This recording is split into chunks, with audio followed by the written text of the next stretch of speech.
Bonjour, bienvenue aux 7e édition des RSSIA, des rencontres sécurité système d'information en Aquitaine, où aujourd'hui on regroupe à peu près 200 personnes pour la deuxième fois consécutive. Donc on constate quand même une fréquentation qui augmente largement et tout public, donc pas que des spécialistes, pas que des RSSI, tout public. Un public de plus en plus concerné et pour cause, la menace sur les systèmes informatiques plane plus que jamais.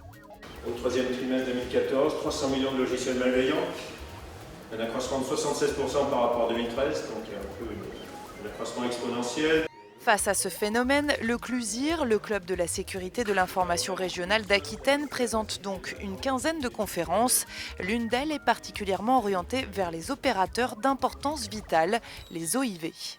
J'ai présenté les décisions qui ont été prises au niveau national pour la mise en sécurité des opérateurs d'importance vitale. Les opérateurs d'importance vitale sont des acteurs économiques dont la défaillance pourrait mettre en cause le fonctionnement de l'État.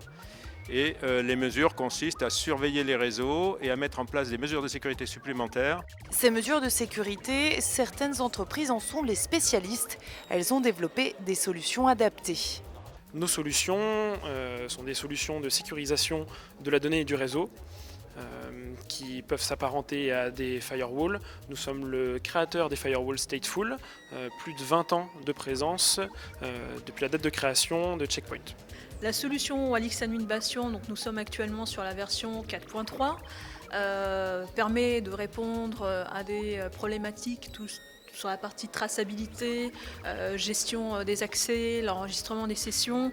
Et aujourd'hui, donc nous travaillons sur une roadmap pour gérer toute la partie coffre-fort. Pour mieux cibler les risques et les solutions dédiées, le CLUSIR propose des conférences articulées autour de 3 axes, la ville intelligente, l'e-commerce et l'e-santé, un découpage que l'on retrouvera tout au long de la journée.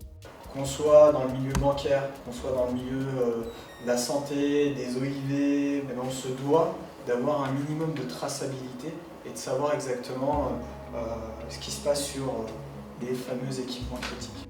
Pour le domaine de l'e-santé, une première conférence expose les avantages et les inconvénients du big data dans le secteur médical. Il sera également question d'un projet de règlement européen. Celui-ci introduira bientôt la notion d'étude d'impact sur la vie privée, le PIA. Ça veut dire quoi? Ça veut dire qu'on va se poser essentiellement 2 questions. D'une part, comment je fais pour respecter les principes fondamentaux de la loi? Des choses non négociables, il faut le faire.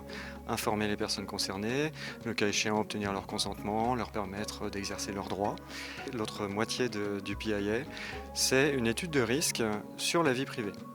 Une étude finalement de sécurité, de la confidentialité, de l'intégrité, de la disponibilité des données.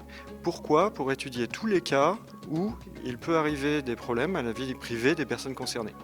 L'atteinte à la vie privée, une notion en débat avec un sujet très actuel, celui de la récente loi sur le renseignement. Il faut savoir également que l'année dernière, c'est un peu plus de 6000 cibles qui ont été interceptées sur l'année. Une cible, c'est une personne ou un réseau de personnes. Terrorisme, cybercriminalité, les moyens déployés pour lutter contre ces phénomènes se développent. La vigilance est accrue. Saisine, saisie judiciaire, scellée, analyse, respect du principe contradictoire de la défense. On travaille à charge et à décharge. Hors de question de modifier une preuve numérique. La gendarmerie est dotée de spécialistes dans le domaine, en nouvelles technologies. Ce sont des enquêteurs qui travaillent sur le numérique en permanence et qui, de plus en plus maintenant, essayent de s'ouvrir sur l'extérieur pour faire de la prévention dans ce domaine-là. Prévention, information, ce sont bien là les buts de ces journées organisées par le CLUSIR. Le club espère bien d'ailleurs passer à la prochaine étape.